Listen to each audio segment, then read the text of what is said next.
Thank you for being here, Shelley. As a healthcare professional, what was the year 2020 like for you? Well, my goodness, 2020 was a dandy. As a healthcare professional, it was challenging. We were suddenly hit with a pandemic. Many of us, those were things we only read about and studied about. And you start educating, you learn, and then try to educate. I think the part of it for healthcare professionals is we saw the more negative side of COVID-19, and so we could see more so than the general population all the bad things. So it produced a lot of frustration in the ranks because sometimes you felt like you might be spitting in the wind, so to speak. But it was also met with people who genuinely wanted to know the information. There was a lot of uncertainty, and for me, I always want to be able to be the one to assure my patients, and I couldn't do that in every instance because the virus was so new. We didn't have any data. We really didn't know what to expect, so to speak. And then as things started happening, we had to stay on our feet, constantly learning. Every day, your inbox was full of emails about COVID this, COVID that. It was just COVID. You got sick of the word. Still don't particularly like that word now. But there were lots of rules. Suddenly, you had to become a telemedicine expert, whereas you really hadn't done any telemedicine before. There was a lot of change. You had to stay on your feet, and it was quite stressful. I personally had some patient exposure, so to speak, but nothing like some of the more frontline workers like ICU and the floor workers. It also gave me a sense of gratitude that people would put their lives in danger to do that. It gave me a new respect for my peers and my coworkers at the hospital, and there was a unity. So there were some positives to be taken away from a very negative situation, but overall, it wasn't something that you really think that you're going to sign up to do when you originally get into healthcare. And then when it happens, it's like, boy, this is real. You didn't sign up for that, so to speak. You do sign up for it, you read about it, but the reality is when it happens, it's a little bit frightening, disconcerting.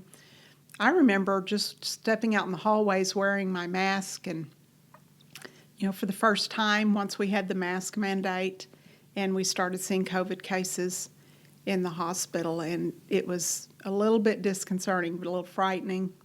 But then you started getting used to it, not to the fact where you were lazy or careless with your habits and how you masked and who you talked to and how, keeping your distance. But it was stressful, to say the very least. More stressful for some others, I would say, but it was still stressful. It was in the forefront of your mind at all times with many decisions. You always had COVID just sitting right there in front of any, even routine decisions. Explain what you do now and your path to getting where you are today. Okay. I'm a board-certified nurse practitioner, and I currently work in cardiology. The path to getting there was an interesting thing. As a child, I always wanted to be a nurse. That was an early dream. And it wasn't necessarily fostered in some ways, but I eventually got to the point to where I became an LPN, licensed practical nurse, and I remember saving up the money to go to school for that 1 year.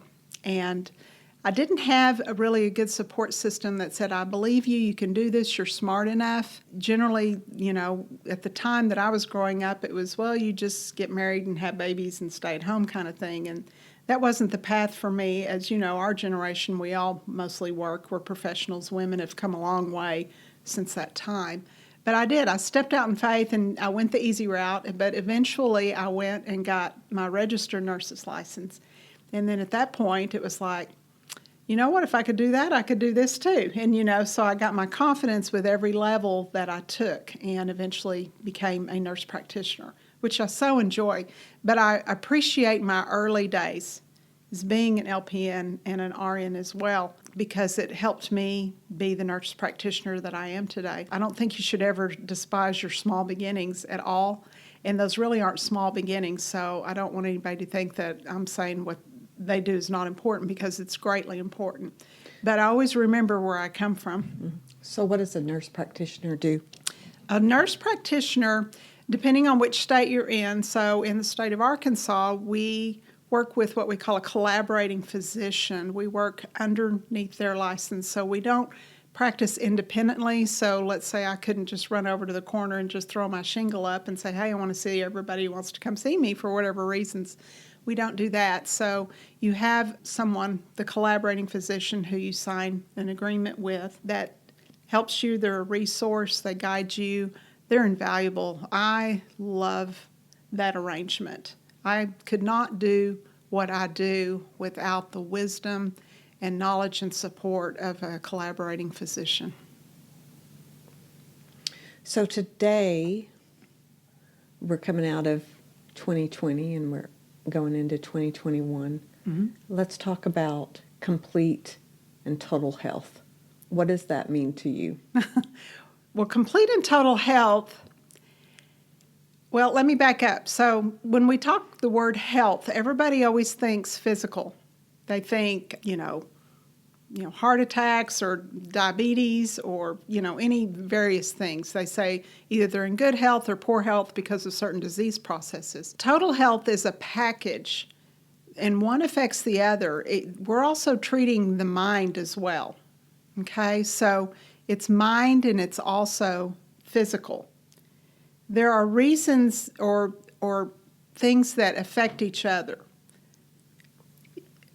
If you have obesity and you're struggling with it, so why are you overeating? So you're treating mental health as well. I often find in questioning my patients who are overweight or struggling with obesity, or they've had the gastric bypass surgery, what was your reason for overeating? We need to lose weight. What do you know what that is? And some of them are surprised. They're like, well, I hadn't really thought of that. Oftentimes if you dig just a little bit, and I'm not a mental health professional, so to speak, but I want to get patients thinking, why do you overeat? Okay, I need you to lose weight. Well, it's not easy, but exercise. You need to exercise. You need to restrict your calories, etc. But do you know why you're tempted to overeat? And, often you'll find, well, it's anxiety or sometimes abuse from childhood. People are just trying to get that dump, that sugar feel, that I feel okay, I feel normal, and that's why they overeat. So you have to look at the patient as a whole package, not just, wow, you're overweight, you need to move. You have to go a little deeper. So when we're talking about complete health, we have to look at both functions, the mind as well as, the physical things. Well, let's talk about the mind. How directly does that, you mentioned the weight aspect. What other physical ailments may start in the mind? Okay. Anger management issues, people who are angry. So that's that's a big animal, okay? So a lot of that is stressors. There could be people who feel out of control, they feel underappreciated, could be abuse. And, that often happens. Sometimes very angry individuals were oppressed and abused in some way early in life. You'll see a lot of those, but how does that manifest in the physical realm? Well, it's common knowledge that, anger can make your blood pressure rise. Okay, so high blood pressure, that leads to strokes, heart disease, heart failure, things like that. So those things, they manifest in both realms per se. And so I always want to talk to patients about, when we're doing lifestyle modifications, think about, what's bothering you. Are you anxious? Oftentimes anxiety drives blood pressure. Pain drives blood pressure. Okay, it's people with chronic pain. So it's not just a one-size-fits-all, here's one pill and it fixes it. Sometimes you're treating a variety of symptoms in a patient. Well, how do you heal your mind? Well, so, the pat answer is, well, you go get counseling. Well, okay, let's be honest, a lot of people won't seek counseling. Now, there are ways to heal your mind. I talk to patients about, what overwhelms you the most in your life? Tell me, what do you find overwhelming? A lot of people feel like they don't have time to exercise. So if you're getting resistance, they're not walking 30 minutes a day. Why? Well, we've got ball games, we've got, you've got church activities, I've got to sit on this committee, my job, my husband needs this and that, and the kids, and I'm driving, and, there's all this stuff. Now, a lot of those things are important, but in talking even with a friend the other day, it's not just patients I talk to about these things. It's like, well, do you have time for it? Because you always get, I don't have time to exercise. But I like to counteract that and say, well, we have time for what is important. So if I'm binge watching on Netflix and not exercising, then Netflix is more important than exercising. Okay? So there is a prioritization in your mind that you have to get straight. What is the priority here? Also, in treating the mind, we have to be really careful about social media. Social media, as many people know, has a tendency to be negative. I would say in 2020 is the most negative I've ever seen social media, politically as well as the COVID pandemic. The responses varied. There was a lot of hate-filled responses, people warring with each other, etc. I found at the end of the day, especially with all the stressors I was having at work, Facebook became a huge stressor. And I would limit it, or sometimes I would go several days without logging on. And it could be any social media, I just said Facebook.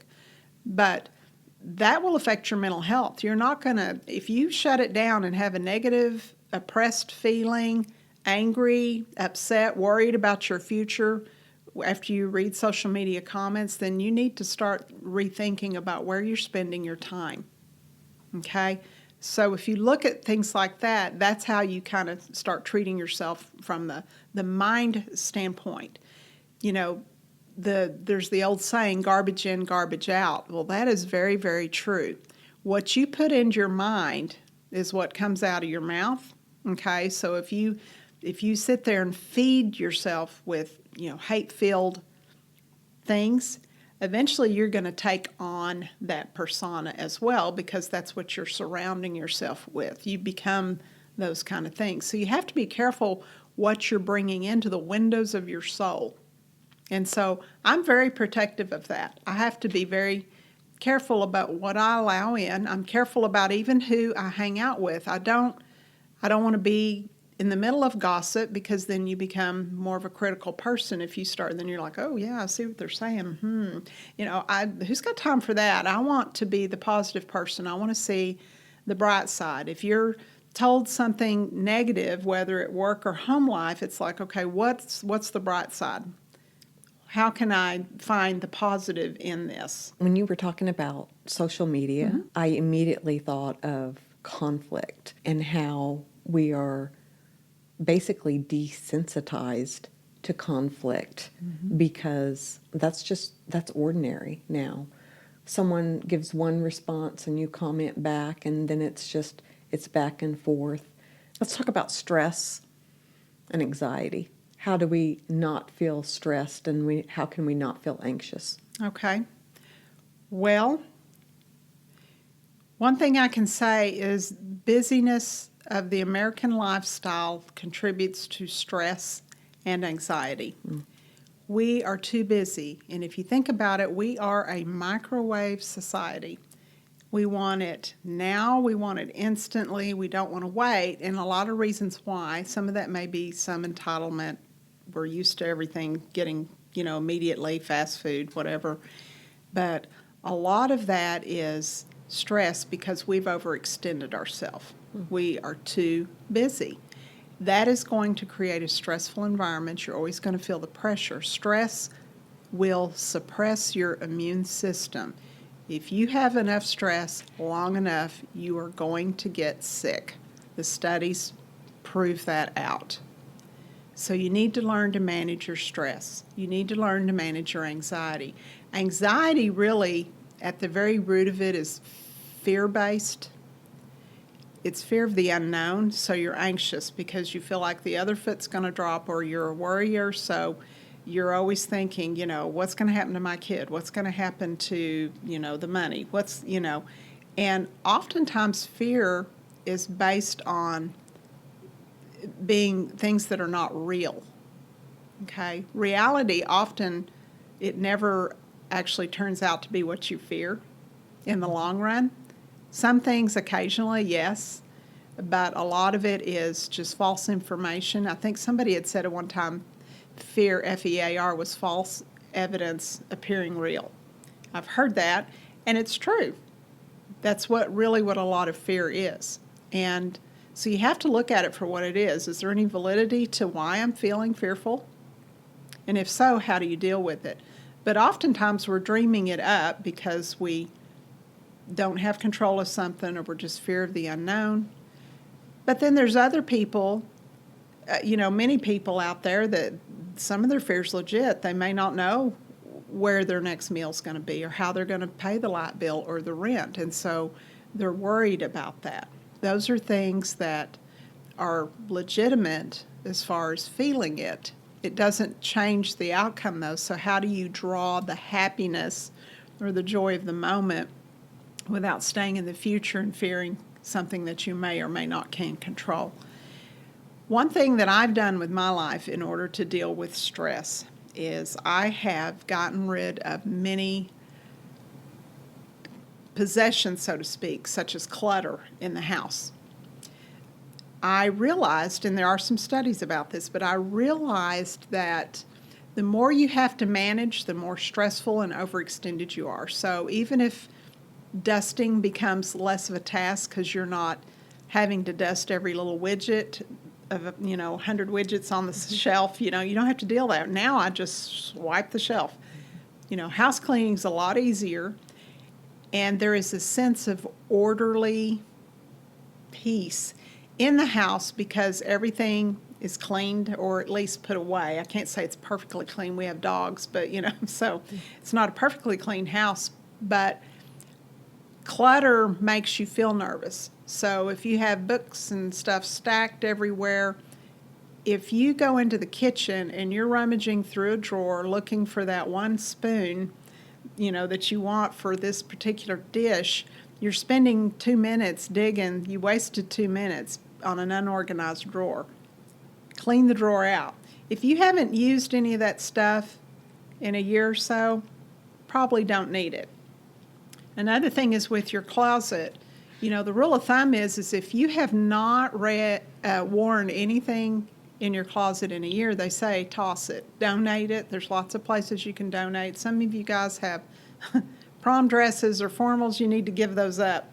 I can't wear half the stuff in my closet because of 2020 and COVID. And COVID-19. That's the 19 pounds. That's what it stands for. You're going to gain the 19 pounds in COVID, but I digress. But it is. If you clean out the closet and get rid of stuff that honestly you're never going to wear, even if you lose the weight, it's not going to be in style when you get there. So donate it. Somebody out there is going to appreciate it. They'll need it. And give it, because there's a sense of generosity, of well-being that comes from being generous. So you can gain that in doing good. But you also have an organized closet, so you can walk in, you know exactly what you're dealing with. You're not standing there for 10 minutes trying to figure out what you want to wear and then trying on 8 things. Oh, that doesn't fit anymore. All that and the frustration of that. And it sounds simple, and it actually is. You need to get rid of the excess in your closets, in your drawers. I've gone through bathroom cabinets. I didn't realize how, 8 bottles of lotion and 3 different kinds of hairspray and, all of that. So I had myself, I couldn't buy any more hair products until I used up what I had. So I did that. So think of all the money I saved, and I've saved time because now I know exactly what I have, and I have exactly what I like. Mm-hmm. Okay? And what you need. And what I need.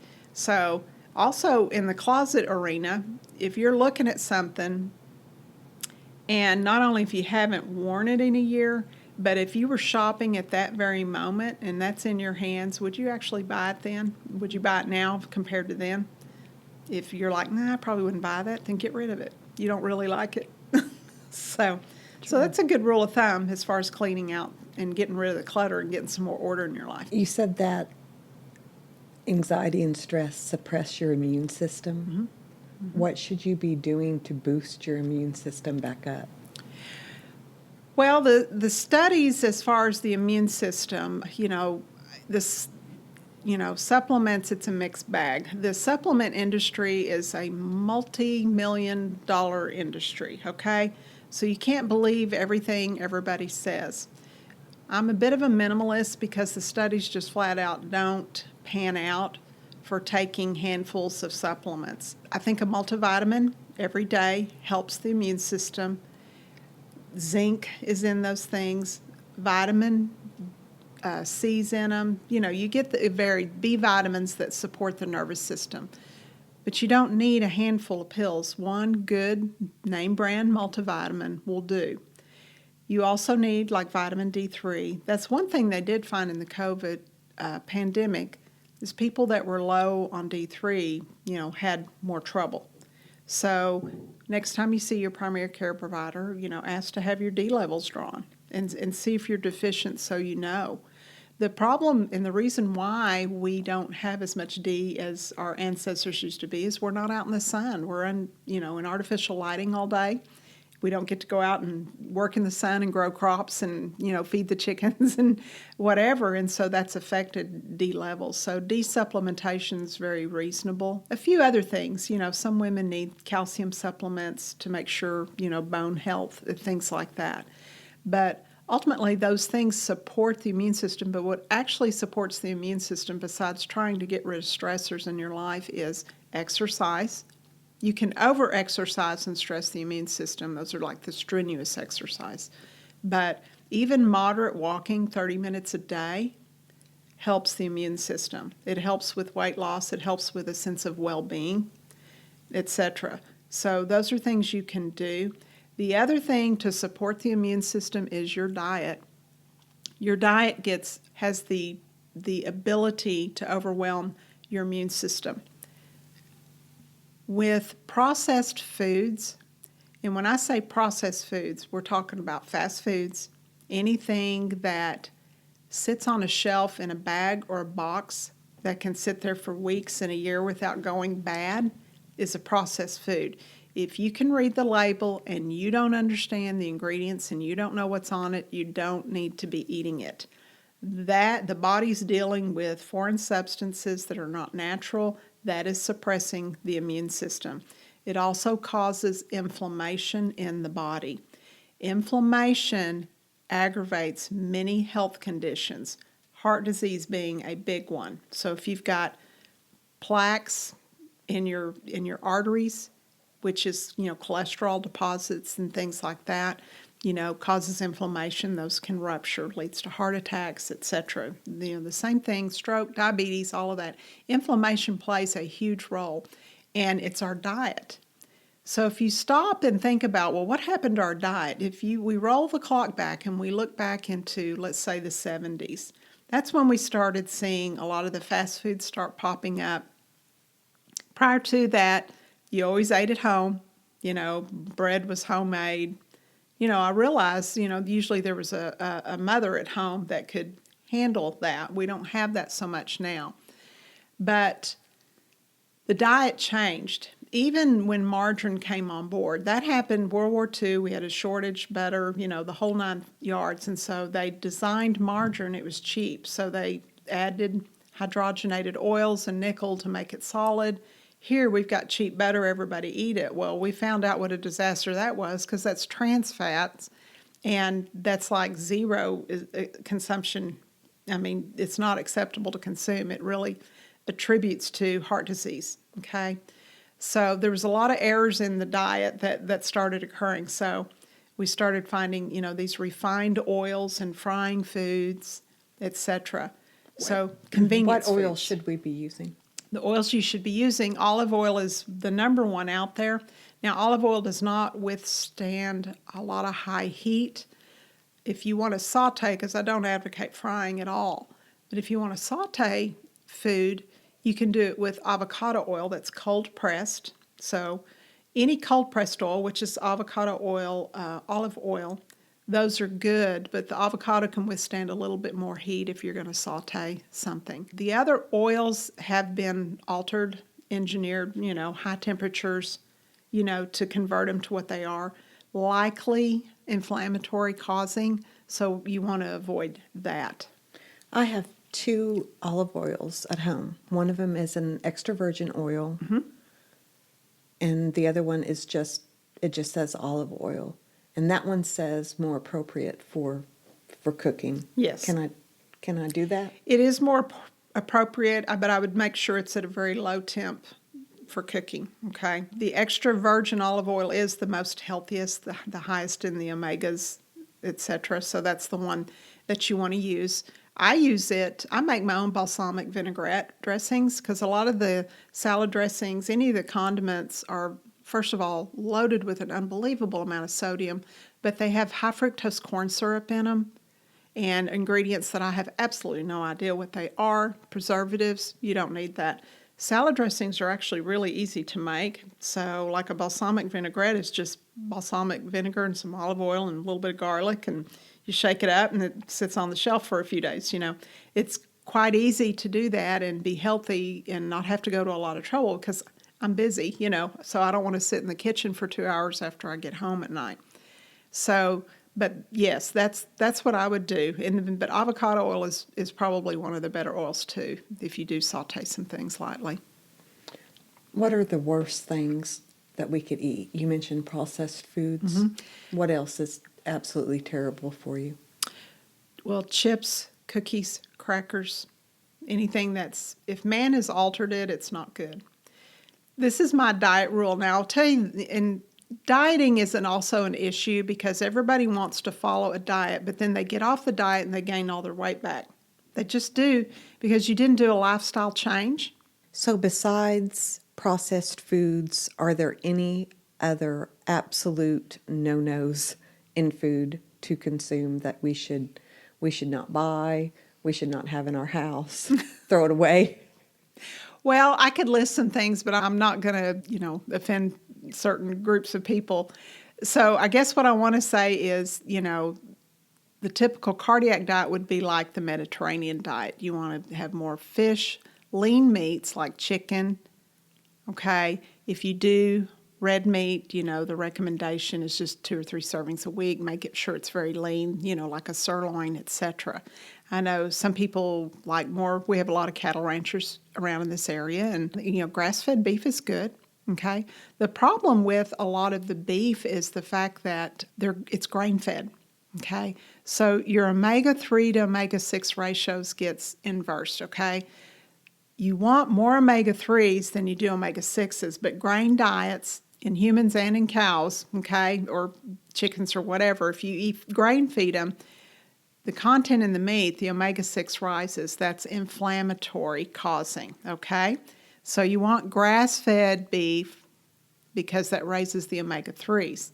That's part of the problem with our diet, and that started happening when we got away from grass-fed because the population's growing. We got to feed these cows, fatten them up fast, and move on with it, okay? So that's where that happens. That's the big pull for grass-fed meat is because of that. So that's another inflammatory causing thing. So grass-fed has omega-3s. Omega-3, Yes. And grain-fed has Higher omega-6s. Omega-6, which is unnatural. Unnatural. It gets the balance.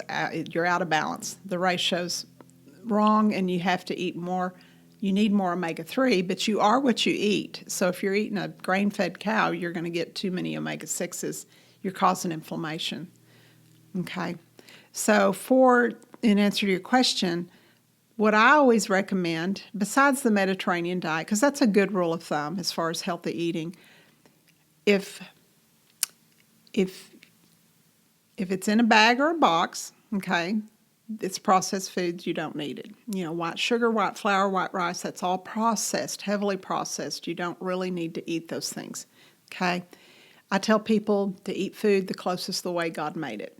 That's the rule of thumb. If you can peel it, slice it, dice it, kill it, then it's probably okay? But if you have to just pop it in the microwave, something like that, it's highly suspect. Good food requires a little bit of work. Now, I know a lot of people are like, "Oh my gosh, I'm so tired. I can't do all that." Well, I've been going on this journey here for the last 2 or 3 years to try and cook healthy for my family. One thing I've learned is those Instant Pot cookers, and you have to peruse through the recipes out there, but there are some really good things you can do that saves time and actually feeds your family decently without having to rely on just, mac and cheese and a hot dog. What about air fryers? Air fryers, I think there's some validity to them. They will crisp up things and, like if you wanted to bake chicken, but you kind of wanted it a little crispy. Appease you. Yeah, little it bit. does, but, it's all depending on what you're putting. If you're breading it, probably not. And if you're going to sit there with this giant plate full of fries that you put in the air fryer, you're kind of undoing it because you're eating a bunch of potatoes that, although they're natural, closest to the way God made it, then we've got to look at portion control too.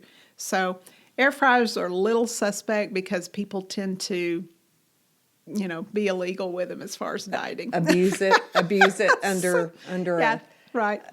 thinking they're healthy. Mm-hmm. What about sleep? If you are stressed and you struggle with anxiety, you are not going to have a good sleep pattern, and you're probably not going to get enough sleep. Right. So I would think that you need an adequate amount of sleep to be healthy. Yes, you do. So that helps all the immune all system. of these things are working against being healthy. What do you do if you just cannot sleep? Okay.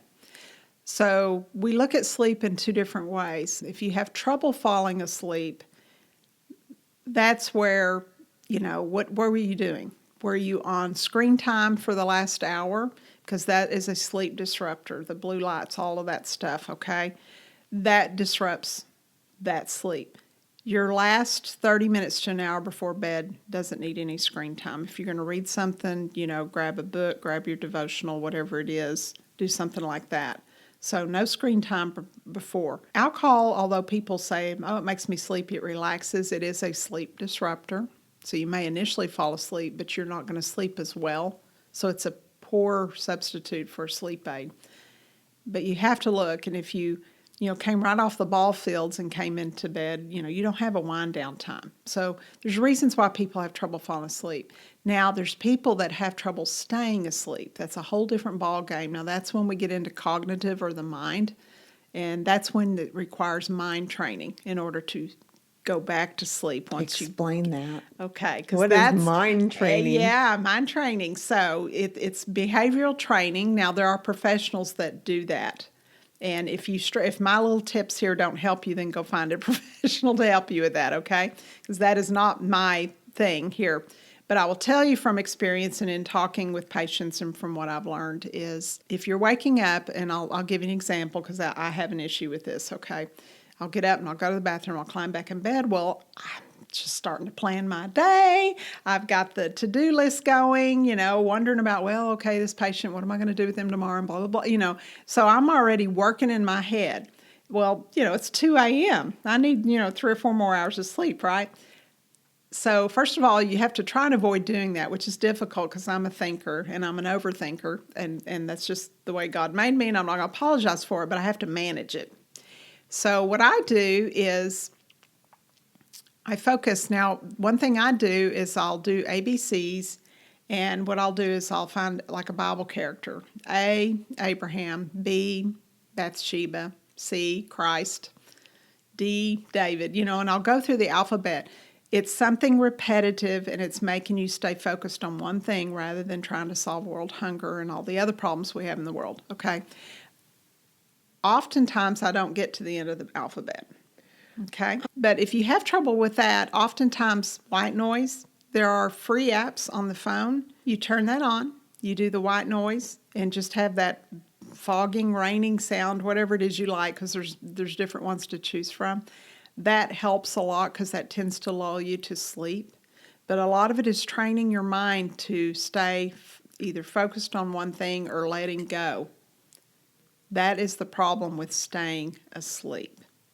Now, one thing I didn't talk about on falling asleep is also caffeine consumption. That is a big deal. We drink a lot of caffeine. I'm a huge coffee lover, I admit it, but I rarely drink caffeine past 2 in the afternoon. It does disrupt my sleep. It also aggravates restless leg syndrome. So anybody who has that, any kind of type of sleep disorder, movements, things like that, you need to avoid the caffeine after a certain amount of time because it does disrupt sleep. Even though you think, well, I haven't had any in a few hours, it actually carries through.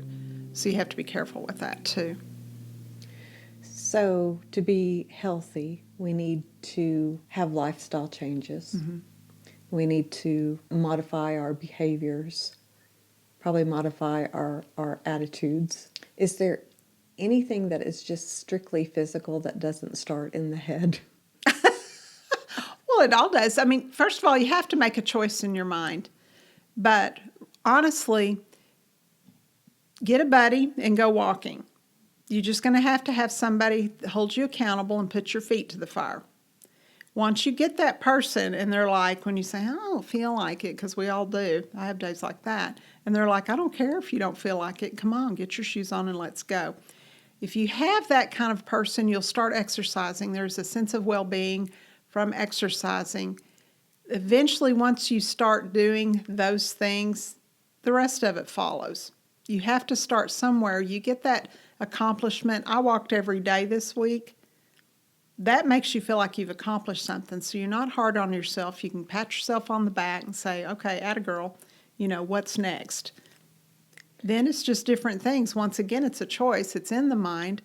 I choose not to drink that Dr. Pepper as much as I really want one. I can have the treat on Saturday, but I can't drink them any other time.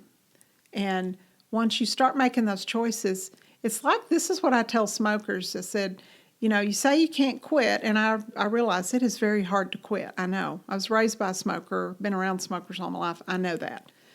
But who's in charge? You or the cigarettes? And once you realize that, and you can tell the cigarettes, okay, I can still have you, I can smoke you, but I choose to wait 15 minutes. And so there's this delayed gratification, and you start pushing it off 15 minutes this week, 30 minutes the next week, an hour the next week. Because who's in charge? The cigarettes are you. So you tell the cigarettes what to do, not the other. The cigarettes don't tell you what to do. It's the same thing with exercise, eating. I can have that Dr. Pepper. I choose not to. I'll get to you later, and I'll enjoy it when I get it. You talked about how everyone is so busy, but what I'm hearing from you is the importance of almost a structured routine to take care of yourself. Yes. And that in our busyness, we have a deprived sense of joy in our life. So kind of lay it out. What would be a good routine for someone to have in a day? You should get up at the same time every day. I'll say that. Okay? And then you should go to bed at the same time every night, because it's the people who, 10 o'clock this night, 1 a.m. the next, you keep bouncing around. Even on weekends, if you can. I realize there are certain circumstances that you might stay up late. But if it's going to bed at the same time, getting up at the same time, that establishes healthy sleep patterns. Abnormal sleep also has been implicated in weight gain or inability to lose weight, I might say. So you really want to focus on the sleep patterns. That's important. Children actually crave structure. Children thrive in environments where there's structure. And psychologists know this, pediatricians know this, even some parents know it. Children actually want structure, and they need it for sleep, as far as well-being, even in school. Other social outings, they do need some structure. Adults need it too, and we tend to, we'll take care of the kids in the structure department, but we're out there, doing this, that, and the other, and not really following a routine. It's very important that you do, and it'll show up in your health if you're not. And it's just a matter of doing inventory. What's really important. It's okay to say no. I think people have a hard time saying no. They don't want the people to be mad at them, or they, don't want to be a disappointment, or they They're afraid they're going to miss out. The American society has FOMO, fear of missing out, big time. And the bottom line is, I've decided at the end of my days, I'm going to be like, well, did I do everything and anything, or did I do what was most important for me and my family and my patients eventually? And that's how you inventory. I think we're too busy chasing Instagram moments to capture and post, as opposed to sometimes just doing the work and taking care of yourself. And oftentimes, social media, there's some very legitimate things out there, but some things it's you can get unhappy seeing all the happy families because you're like, well, my family's just doesn't measure up to that. It's not reality, really. I think everybody has issues that we just don't see everybody's issues. So you have to not buy into that lie either, and learn to be, well, I think that's great. I'm glad they had their vacation. They look happy. Good for them. But don't be sitting there using that as a measuring stick, thinking I must be lacking because I don't have that, or that I don't feel what they're feeling looks like. Do you think people are generally unhappy in today's society? I do. I think because the American society, we have decided to pursue things and material possessions. And honestly, you can't take them with you, can you? You can't. And so while it's nice to have those things, I don't think that should be our sole focus. The dollar doesn't make you happy. It's what you do with the dollar. I think we tend to feel more gratified and happier in giving and in contributing to the human lives, animal welfare, anything like that, child welfare. That's really where the joy comes. And you'll see that you get more of a sense of gratitude. If you don't have gratitude or something that promotes that in your life, being self-centered and selfish, that tends to lead towards depression, self-hate, hatred of others. You can be so focused on yourself and achieving your own goals that when you're not helping fellow man, then there's not a balance. And I think that shows in a lot of people. We've lost that. We don't talk to our neighbors anymore. We don't.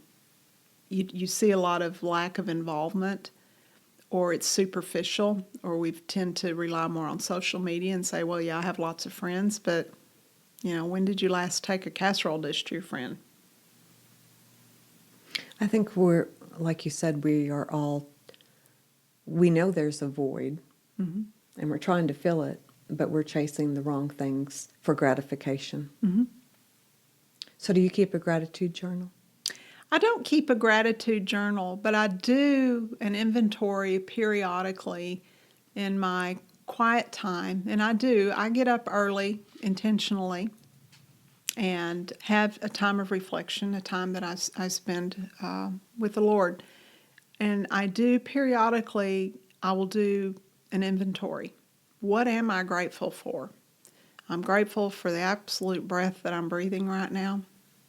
I'm grateful just to have a roof over my head. I'm grateful I have a car that runs and tires that are good. I'm grateful for food in my belly. We have to stop and think about the very basics, the ABCs, air, breathing, circulation, food, water. Because if we don't have any of those things, we have absolutely nothing. And so you can start at the basics and move forward,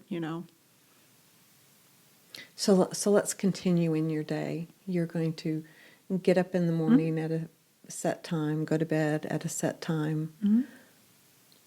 How else do you structure your day? How do you prioritize? What should we be prioritizing in our life for a healthy lifestyle? For a healthy lifestyle, you have to prioritize. First of all, let's talk about meal making because that's going to come up right off the bat. So every weekend, I tend to kind of plan out meals, so there are no surprises. When I get home at night, we all know what we're going to have to eat.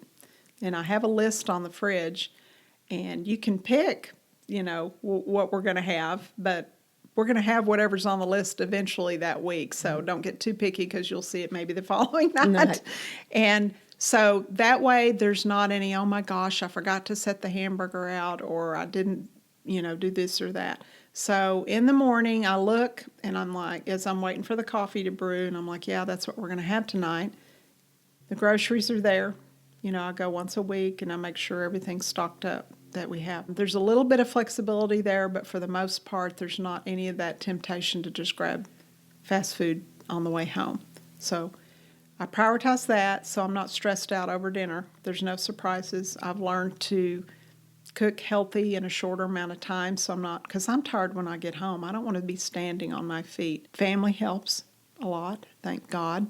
So we try to make it a family-oriented help, because it's not fair if I'm working full-time. And women, we tend to, we have to do it all. But that was a conversation early in my marriage that we're going to share some of these responsibilities as long as I work full-time as well. And thankfully, that's how it works. And I know that can't be in every situation. I also have already laid my clothes out the night before, so there's not any rushing to get to work. I drink my coffee, I have my quiet time. I have an alarm set so I don't go over, so I'm not rushed. I close up and I go into the bathroom, take my shower, do all that. My clothes are already laid out. There is no thought about anything in the morning. And I have a little thing, if we had leftovers from the night before, there's a card sitting right by the coffee pot that tells me to take my lunch. I don't have to think about it, because when I pack it up the night before, I put that card by the coffee pot so I don't get out the door because I forgot my lunch. So it's the little things. If you're a little bit more organized, you can do that. Another thing I do at night is I'll put on a load of laundry in the washing machine. While the coffee's brewing and I'm figuring out the menu for the night, I go in and take those clothes out of the washer and stick them in the dryer. So I don't have a day of laundry all day. I have ongoing laundry, maybe a load every other day or something. So I don't... You don't have 10 loads on the weekend. No, and I'm not, because who wants to do that? Who wants to spend your time off working at home? Not me. And so that's just things that I do to stay structured. Does it happen perfectly every day? No, but most days it does. So what else? So now I'm going to work. you're going to work. And work is structured for me, patient appointments, etc. So that's pretty much, you have some control over that and no control over some of it, and that's okay. It's the nature of the beast. So, but then once you're off, what are you going to do? So the tendency is to just, come home, run quick errand, whatever. But the week's planned. If I have a meeting, if I'm, meeting somebody, whatever, going straight home. My son's got an activity, you already know about those things, heads up. Occasionally there's surprises, but that's just how life is. There's extra things we forgot about or didn't plan. You get home, we fix dinner, we clean up, and then it's like, who needs me? Everybody's trained. We all, if you have needs, you better make them, don't come wake me up at 10 o'clock saying, I need to go to Walmart because I have a project. We don't do that. Who's got homework, who's got, I ask my husband, do you need anything from me tonight? We make sure those needs are met. And then I've got my free time. I do a little screen time at that point. Also, sometimes I'll do continuing medical education because, you have to do so many hours a year. I'll do a little short segment. And then I'm ready to go to bed at 9 o'clock, whether I go to sleep or not. I'm ready. But I get up quite early, so 9 o'clock's generally about when I'm starting to feel very sleepy. So the importance of organization and proper planning are key to a healthy lifestyle. It is very key. And if you give yourself some credit, if you don't get it right the first time, it's okay. You get to redo it tomorrow. You can adjust. Absolutely can adjust. And, my plan may not work for you. You may have to do it a little bit differently. But if you find a plan, you will. If you're looking for a plan and you're determined to make things be a little bit more organized so you have less stress otherwise, you'll find it. And it's a priority thing. I don't want to go grocery shopping on the weekends, and I go early in the mornings. I don't deal with the crowds. I just go, knock it out, and then I've got my entire day. The laundry's done. I might have to sweep the floor or something, but, you know, it's trying to bank your time and using your time more wisely. I don't know if everyone would appreciate that lifestyle of organization, just because I think so many people have lived in a constant state of chaos for so long that they don't know any other way. It's unfamiliar otherwise. And to even take that first step, it'd be like, well, I don't even know where to begin. So hopefully they'll take a few of the steps and tools that you have supplied there Yes. to get them on their way. And like you said, make adjustments along the way that will work for them. Right. And some people don't have a supportive environment, and that can be incredibly frustrating for a person who's trying to get organized, and yet everybody around you is totally, you'll feel unappreciated, you'll feel angry. That'll contribute to your stress. So you have to find one area that you can control. And if it's just that one load of laundry at night that you put in the dryer the next day, you know, you just find your small wins. And a win That's is important. a win. Hands down, a win's a win. A win is a win.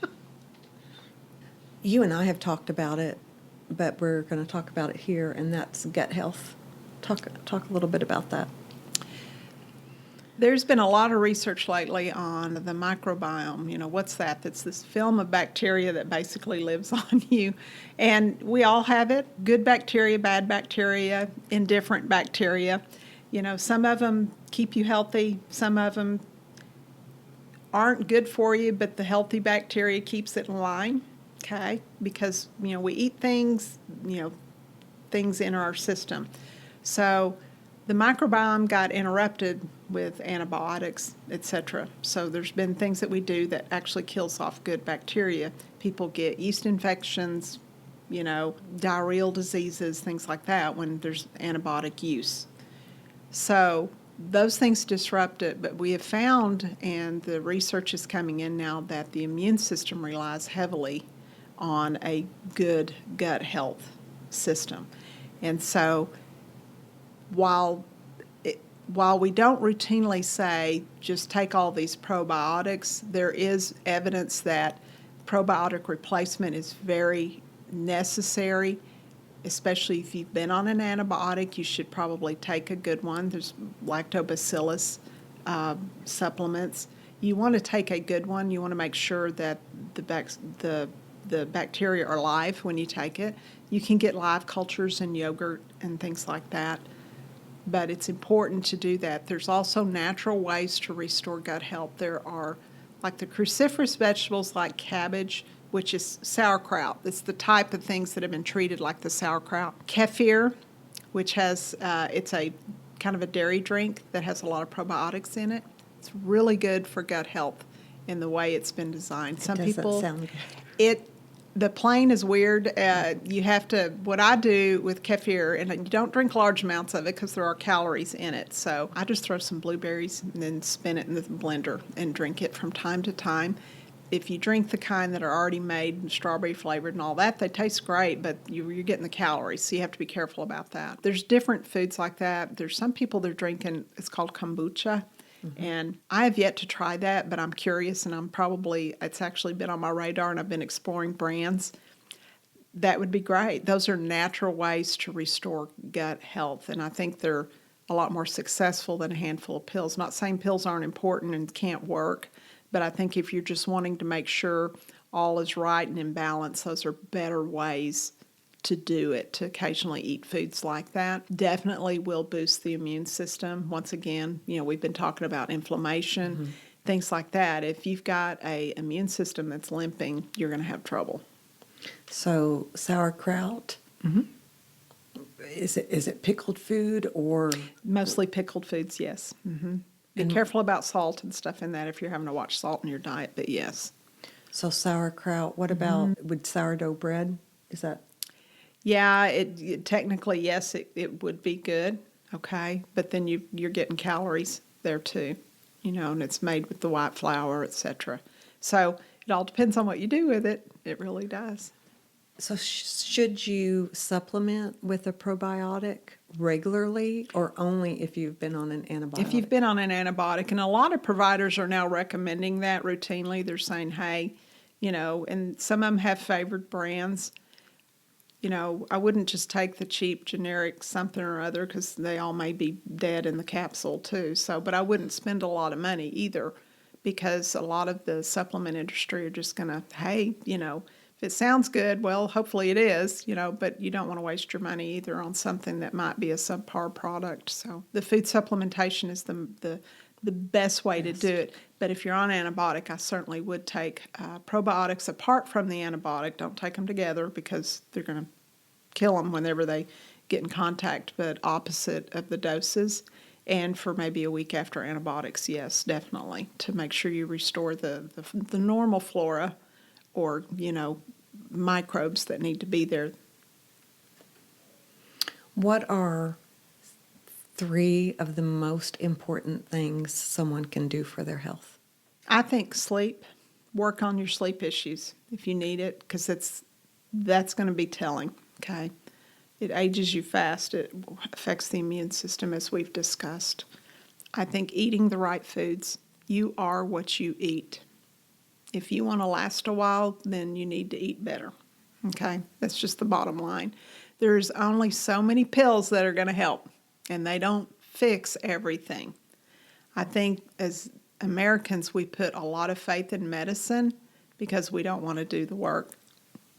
And, it can give you a false sense of security. Yes, the medicines that we use do work, but nothing helps better than prevention. Mm-hmm. So you want to prevent. So I think what you're putting the fuel mm-hmm. for the body is important. And I think the other thing is really a combination of mental and spiritual health. I think that it is important to, like we said, exercise gratitude, spend time with God, getting to know Him, and that is where the balance comes in. You stay balanced whenever you are focusing on something other than yourself. Mm-hmm. And I think that inherently benefits you, for the ages. It really does. Get your mind off yourself and your problems and be more concerned about someone else. Mm-hmm. Mm-hmm. Well, this has been fascinating and educational, and I know we covered a lot of subjects and topics today and went a lot of different directions, but hopefully we've given someone a baseline that if they're wanting to adjust their lifestyle to improve their health, that you've given them a good starting point and a good goal to get there. So thank you for being here. Oh, it's a pleasure, Julie. Thank you for asking. And we'll have you back. If people listen to this and you have a lot of questions, okay. We'll have you back. Okay, would love it. Thank you.